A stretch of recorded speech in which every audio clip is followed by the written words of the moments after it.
1991 wasn't just a great year for music, it was a breaking point.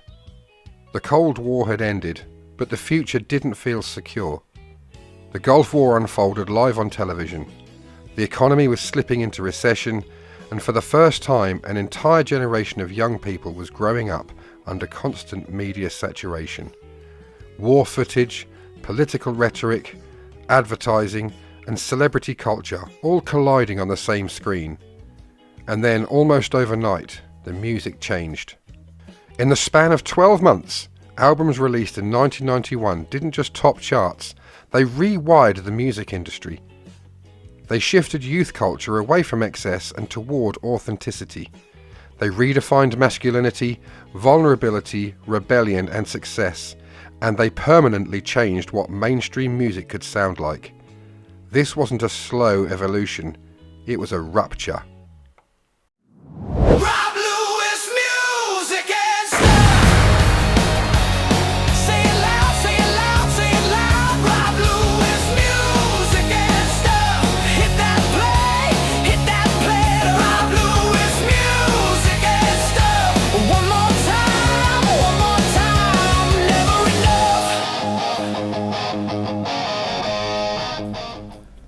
Hello, welcome to Music and Stuff. I'm Rob Lewis, and today I'm looking at some of the albums, the events and the key players from 1991 that kind of reshaped the musical environment from then onwards. Nirvana, Red Hot Chili Peppers, Soundgarden, Pearl Jam, Metallica, people like that, Lenny Kravitz, REM, Alice in Chains, that kind of a thing that really shaped how music went from that point onwards. And here we go. MTV played a critical role. In the late 1980s, the network thrived on glossy spectacle, big hair, perfect bodies, party anthems. But in 1991, those visuals began to feel out of sync with reality. When MTV embraced these new albums, it didn't just change playlists, it changed values. Suddenly, artists who looked uncomfortable on camera felt more relatable than polished pop stars. Flannel replaced spandex. Thrift stores replaced fashion runways. Looking ordinary became a statement. For young people, this music felt honest. For many parents, it felt alarming. Lyrics were darker, clothing was rougher, attitudes were more cynical. To parents raised on classic rock optimism or 80s excess, this music sounded angry, depressing, even dangerous. But for their children, it felt like truth, a reflection of a world that no longer promised easy answers. And then came the album that broke everything open. When Nirvana released Nevermind, it wasn't supposed to be revolutionary. Kurt Cobain, Chris Novoselic and Dave Grohl entered the studio with producer Butch Vig, aiming to refine a sound rooted in punk ethics and underground noise. What emerged was an album that balanced raw emotion with undeniable melody. Smells Like Teen Spirit didn't just succeed, it detonated. Within months, Nevermind replaced Michael Jackson at the top of the charts. Symbolically, that moment marked the end of one era and the beginning of another. Cobain's lyrics weren't about winning or partying, they were about confusion, boredom, frustration and alienation. His refusal to perform traditional rock stardom, emotionally or visually, became a blueprint for the 1990s. The industry panicked. Major labels rushed to sign anything remotely alternative. Underground scenes were suddenly mainstream, and young listeners realized they didn't have to change themselves to be heard. While grunge disrupted rock from below, Metallica reshaped heavy metal from the top. With producer Bob Rock, Metallica stripped away complexity in favor of power. The Black Album slowed the tempos, sharpened the hooks, and amplified the emotional weight. Songs like Enter Sandman and Nothing Else Matters brought metal into homes that had never embraced it before. Parents who feared thrash metal found themselves listening, even if reluctantly. The album proved something crucial. Heavy music could be emotional, accessible and massive without losing its edge. Metallica's success showed the industry that aggression and introspection weren't mutually exclusive, a lesson that shaped rock and metal for decades. If Nevermind represented the future, Use Your Illusion 1 and 2 represented the final, extravagant chapter of the past. Released simultaneously, the albums were sprawling, ambitious and chaotic, much like the band itself.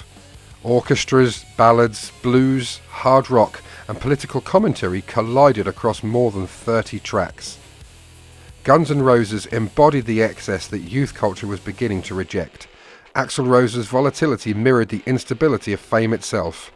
Riots, walk-offs and controversy followed the band on tour. These albums didn't fail, they dominated, but they felt out of step with a world moving toward restraint, honesty and emotional transparency. They were the sound of an era ending. Pearl Jam offered something different. Empathy. 10 explored trauma, abuse, depression and youth violence with sincerity and restraint. Eddie Vedder's voice carried vulnerability rather than bravado.